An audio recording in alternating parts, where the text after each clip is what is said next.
Hello guys, good afternoon po. Welcome to my YouTube channel. Dito tayo guys. Magbibideo tayo.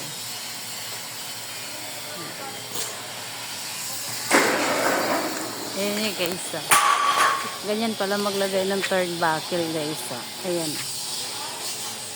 Yan pala yun. Tinatawag na third buckle guys. Ayan. Ayan guys.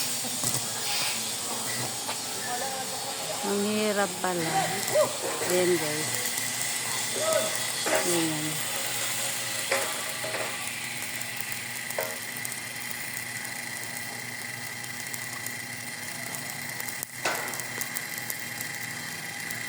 Ito yung tinatawag na turnbuckle guys. So, ayan. Ito yun guys. So, ito yun. Ito yung turnbuckle, no? No? Ito guys, oh, ito siya. Yan.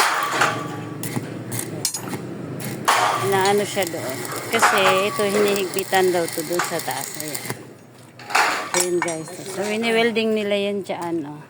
Tinudugtong. Tapos pagdating doon sa taas, ayan tinatanggal nila doon. I-welding, tapos idudugtong. Tapos ano nila, hihigpitan. Tapos guys, ito naman sa baba, ito guys, oh. Nilipat namin tong tubo. Ayan. Nilipat namin doon. Kasi may darating mamaya yung yero. Ayan guys. Ililipat. Kailangan lilinisan namin to dito. Kasi dito ko papalagay yung yero dito. Dito guys. Kasi hindi lang yero yung darating, pati yung cladding doon sa gilid. Doon yung mga doon. Ayun dyan. Lahat guys, lahat yan.